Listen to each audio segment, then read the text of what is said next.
My obstetrician said the baby didn't survive. Then I found my son listed on an illegal adoption website.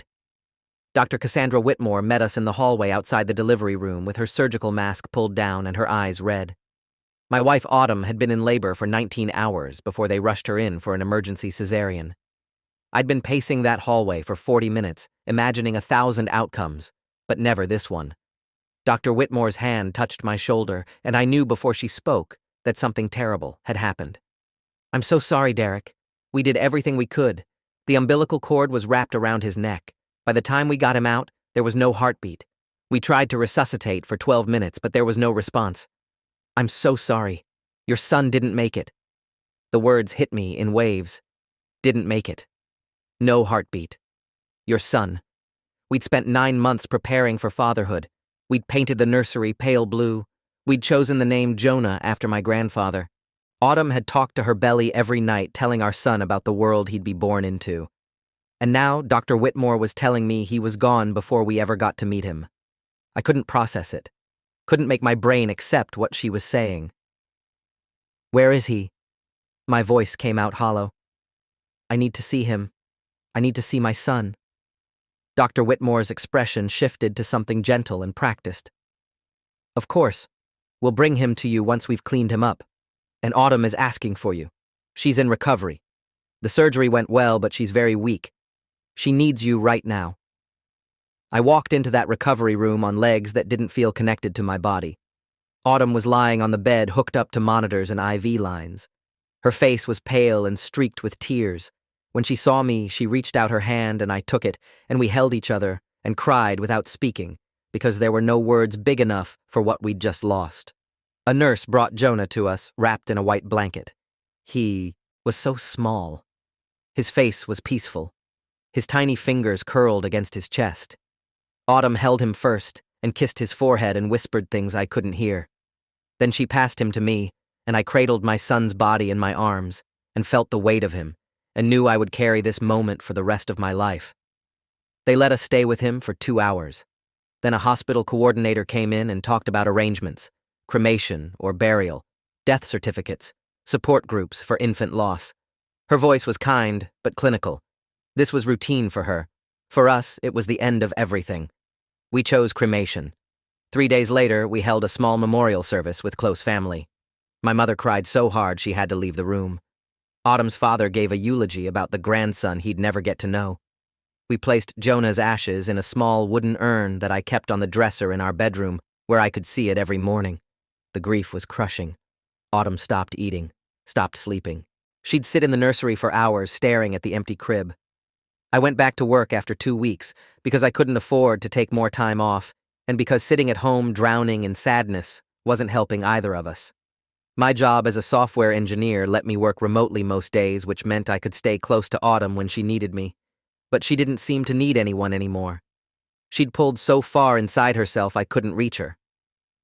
6 weeks after we lost Jonah, I came home from the office to find Autumn in bed at 3 p.m, still in her pajamas. I sat on the edge of the mattress and took her hand. I made an appointment with a grief counselor, for both of us. We need help processing this. She turned her face away from me. Nothing is going to bring him back. Her voice was flat, dead. I know, but we're still here. We have to find a way to keep living. She didn't respond, just stared at the wall with empty eyes. The grief counselor was a woman named Dr. Nina Alvarado, who specialized in infant loss. She had a gentle voice and a calm presence that made it easier to talk about things I couldn't say to anyone else. We went to sessions together twice a week. Slowly, Autumn started to come back to herself, started eating regular meals again, started leaving the house for short walks, started talking about the future without crying. 2 months after Jonah died, I started having nightmares. Always the same dream. I'd be holding my son and he'd open his eyes and look at me and reach for my face. Then I'd wake up and remember he was gone and the grief would hit me all over again, fresh and sharp. One night I woke from the dream at 2 a.m. and couldn't fall back asleep. Autumn was beside me, breathing deeply in actual rest for the first time in weeks. I didn't want to wake her. I grabbed my phone from the nightstand and went downstairs to the living room. I thought about watching TV, but nothing sounded appealing. Instead, I opened my laptop. thinking I'd do some work to occupy my mind. That's when I saw the email. It was from someone named TruthSeeker88 with the subject line, "You need to see this." I almost deleted it as spam, but something made me open it. The message was short. "I saw your memorial post on the Infant Loss Forum. I'm sorry for what happened to your son, but you need to know something. Check this website." There was a link. I stared at that link for a full minute before clicking it. The website that loaded was called Second Chance Adoptions, and it looked professional at first glance. Clean design, smiling photos of babies and happy families, testimonials from satisfied clients. But something about it felt wrong. The language was too vague. No agency name, no physical address, no legitimate contact information beyond an encrypted email form. I scrolled through the available children section and my blood went cold. There were dozens of babies listed, newborns mostly. Each profile had a photo and a few sentences of description. Healthy newborn boy, blue eyes, born October 8th, contact for details. The dates were all recent, within the past 6 months. I kept scrolling, feeling sick. Then I saw him. Photo number 17, a baby boy with dark hair and a small birthmark on his left shoulder. The description said, "Newborn male, born November 3rd. Excellent health, immediate placement available." November 3rd. That was the day Jonah was born. I clicked on the photo to enlarge it. The baby was wrapped in a white hospital blanket, standard issue from Mercy General, where Autumn had delivered. And there, on his left shoulder, exactly where I'd seen it when I held my son for those 2 hours, was a small, strawberry-shaped birthmark. My hand started shaking so badly I had to set the laptop on the coffee table. This couldn't be real. This was impossible. Dr. Whitmore had told us Jonah died. We'd held his body, but the baby in that photo was alive. His eyes were open, his fingers were grasping the blanket and that birthmark. I'd memorized every inch of my son during those 2 hours. That was Jonah's birthmark. That was my son. I grabbed my phone and took screenshots of everything. The website, the profile, the photo. My brain was racing trying to make sense of what I was seeing. If this was really Jonah, then Dr. Whitmore had lied to us. She'd told us our son was dead, and then what? Taken him? Sold him? But why? How? None of this made sense. I needed proof. Real proof that this wasn't some cruel coincidence or my grief-addled mind seeing patterns that weren't there. I zoomed in on the photo, studying every detail. The baby's face, the curve of his ear, the shape of his nose. Autumn had remarked during the pregnancy that all the ultrasounds showed a baby with my nose, prominent and slightly crooked from where I'd broken it in high school. This baby had that same nose. I sat there until sunrise, staring at that photo. When Autumn came downstairs at 7, I showed her immediately. I couldn't keep this from her, couldn't investigate alone. We were in this together. She looked at the screen and went completely white. Her hand flew to her mouth. "Oh my God, Derek, that's him. That's Jonah. That's our baby." Her voice climbed higher with each word. "How is this possible? They told us he died. We held him. We had a funeral. How can he be alive? How can he be on some website?" I put my arms around her while she shook. "I don't know, but we're going to find out. We're going to get him back." I called the police that morning. A detective named Robert Garrison came to our house and listened to our story. He looked at the screenshots on my laptop. His expression stayed neutral and professional, but I saw skepticism in his eyes. "Mr. Coleman, I understand this is an incredibly difficult time for you and your wife. Losing a child is traumatic. But this website could be anything. The photo could be stock photography. The dates could be coincidental. There are thousands of babies born every day." I pointed at the birthmark. "Look at this. Exact same location and shape as our son. You're telling me that's coincidence?" Detective Garrison leaned closer to the screen. "Birthmarks are common, especially strawberry hemangiomas in newborns. Without DNA evidence or other corroborating proof, I can't justify opening an investigation based on a photo from an illegal adoption website that may not even be operating in our jurisdiction." Autumn grabbed his arm. Her voice was desperate. "Please, you have to help us. If there's even a chance that baby is our son, we need to know. We need to find him." He pulled a business card from his wallet and handed it to me. "Contact the FBI. They handle internet crimes and human trafficking. If this is a legitimate operation, they'll have the resources to investigate. But I'm going to be honest with you. Most of these sites are scams. They take money from desperate couples and never deliver a baby. I don't want you to get your hopes up only to be victimized again. He left. Autumn and I sat in the living room in silence. Then I called the FBI. The FBI field office connected me with an agent named Leslie Tran who worked in cybercrime. I explained everything over the phone. She asked me to email her all the screenshots and documentation. 20 minutes later, she called me back. Mr. Coleman, I've reviewed the material you sent. This website is on our radar. We've been tracking it for 3 months as part of a larger investigation into black market adoption rings. What I'm about to tell you is confidential. You cannot share this with anyone outside immediate family. We believe this operation is run by medical professionals who steal newborns from vulnerable situations and sell them to wealthy buyers. The babies are usually taken during complicated deliveries where the parents are separated or in high-stress scenarios. The medical staff declares the baby deceased and provides a substitute body, usually a stillborn from another hospital or a realistic doll if the parents are too drugged or traumatized to examine closely. I felt like I'd been punched in the stomach. Are you telling me they gave us a fake baby? We held him for 2 hours. He looked real. Agent Tran's voice was careful. In cases of extreme trauma, people see what they expect to see. I'm not saying that's what happened to you, but it's possible. What I need from you is to not do anything yet. Don't contact the hospital. Don't confront anyone. If this obstetrician is part of the ring and she knows we're investigating, she'll disappear, along with all the evidence. We need time to build our case. I couldn't accept that.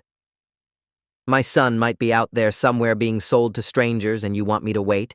Every day we waste is another day he's not with us. There was sympathy in her voice, but also steel. Every day we rush is another day we risk losing the entire operation. These people are careful. If we spook, them they'll scatter and we'll never find the children. Trust me. Let us do our job. I didn't want to trust her. I wanted to drive to Mercy General and drag Dr. Whitmore out of her office by her hair and demand answers. But Autumn put her hand on my arm and shook her head. We have to wait. If the FBI can prove this is real, then we get Jonah back and no one else loses their baby. We have to think bigger than just us. She was right, but it killed me to do nothing. Agent Tran told us she'd be in touch within a week. That week was the longest of my life. I couldn't eat, couldn't focus on work, couldn't think about anything except my son being out there somewhere, possibly already adopted by people who had no idea they were buying a stolen child. I went back to the website every few hours, checking to see if Jonah's profile was still there. On day 4, it disappeared. I panicked, called Agent Tran immediately. His profile is gone. Does that mean someone bought him? Is he gone? She tried to reassure me. Profiles go up and down all the time. It doesn't necessarily mean anything. We're working as fast as we can. On day 8, Agent Tran called and asked us to come to the FBI field office. We drove there in silence. My heart was pounding so hard I could hear it in my ears. Agent Tran met us in a conference room with another agent named Raymond Chu. They had files spread across the table and a laptop open showing surveillance photos. We've made significant progress. The website is operated by an organization calling itself the Restoration Network. They recruit medical professionals at hospitals across 3 states, obstetricians, nurses, anesthesiologists, people with access to delivery rooms and vulnerable patients. Agent Chu pulled up a photo on his laptop. It showed Dr. Whitmore entering a building downtown. Your obstetrician is one of their top recruiters. She's personally involved in at least 11 confirmed child thefts over the past 2 years. She targets women with complicated pregnancies, high-risk deliveries, first-time mothers, people who are already scared and overwhelmed. During the delivery, she or one of her associates creates a crisis situation that requires the parents to be separated from the baby. Then they declare the infant deceased and substitute a different body or a realistic doll. The real baby goes into the network and is sold to pre-screened buyers for anywhere from $50,000 to $200,000, depending on characteristics. I couldn't breathe. Autumn was crying silently beside me. Agent Tran continued, We've identified 17 stolen babies through this operation so far. Your son is one of them. We tracked the profile you showed us and determined that the baby was transferred to a couple in Nevada 3 days ago. They paid $90,000. They believe they're adopting legally through a private agency. They have no idea the baby was stolen. My voice came out strangled. Where is he? Where is my son right now? Agent Chu turned the laptop toward us. The screen showed an address in Henderson, Nevada. The adoptive family lives here. We've had them under surveillance since yesterday. The good news is your son appears healthy and well cared for. The bad news is we can't just take him back yet. We need to arrest everyone involved simultaneously to prevent flight. That includes Dr. Whitmore and at least 6 other medical professionals at Mercy General. Autumn was gripping my hand so hard her nails dug into my skin. When? When can we get him back? Agent Tran pulled out a calendar. We're coordinating with Nevada FBI and local law enforcement. Arrests will happen in 3 days simultaneously across multiple locations. You'll need to come with us to Nevada for DNA testing to prove parentage. Once we have confirmation, the courts will order the baby returned to you.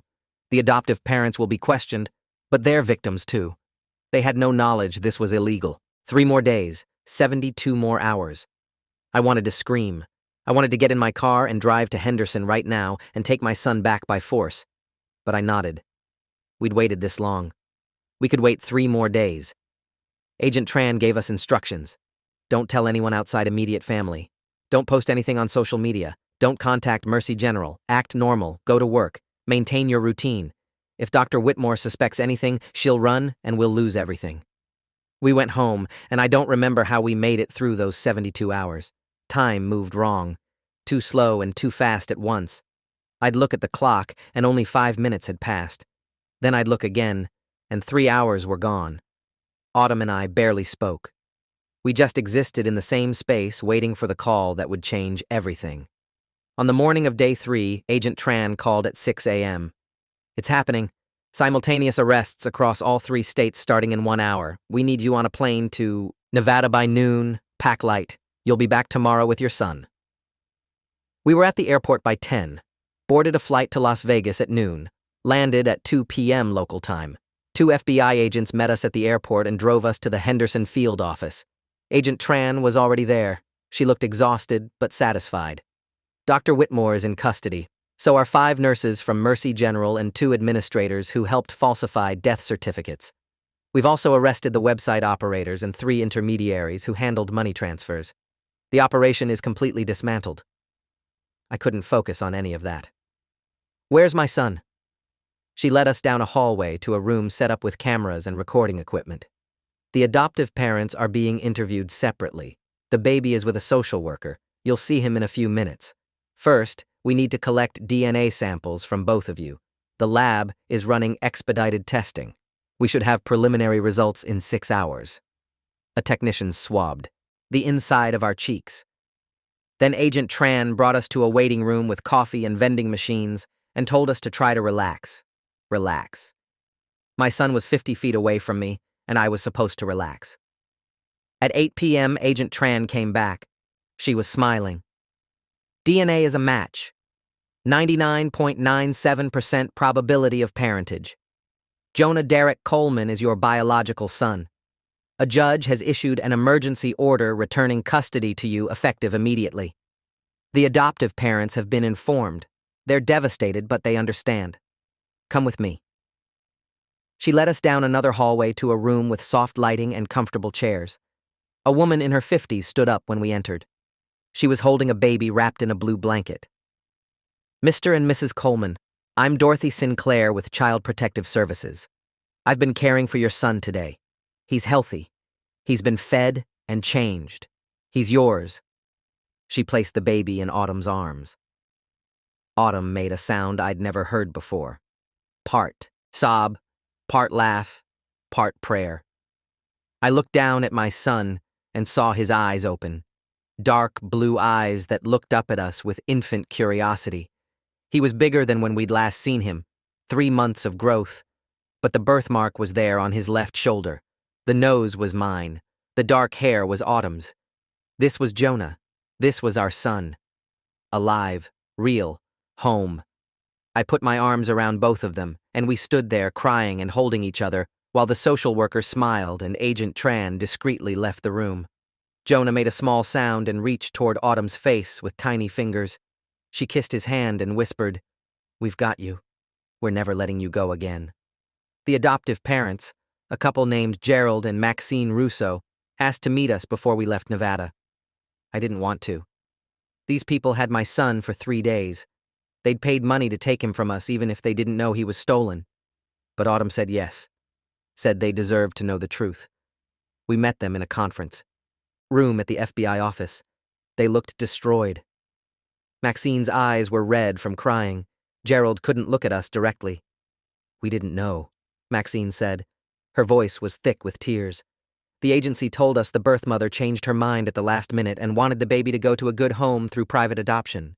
We thought everything was legal. We paid the fees. We signed the papers. We were told it was all legitimate." I believed her. They were victims too, in their own way. Gerald finally looked up at me. "He's beautiful. We only had him 3 days, but we loved him.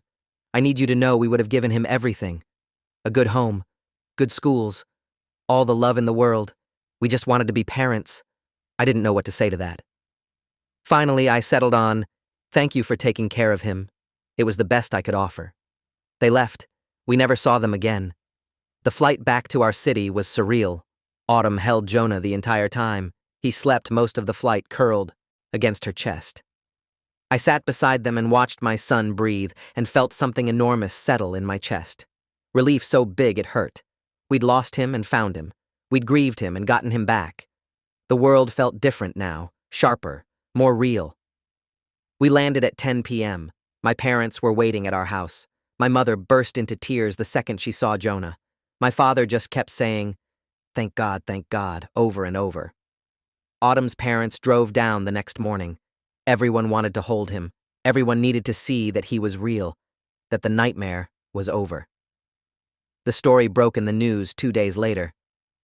FBI busts multi-state baby trafficking ring. 17 stolen children recovered. Dr. Whitmore's face was all over the news. Her medical license was revoked pending criminal trial. She was charged with 17 counts of kidnapping, fraud, conspiracy, and child trafficking. Each count carried 25 years. She'd spend the rest of her life in prison.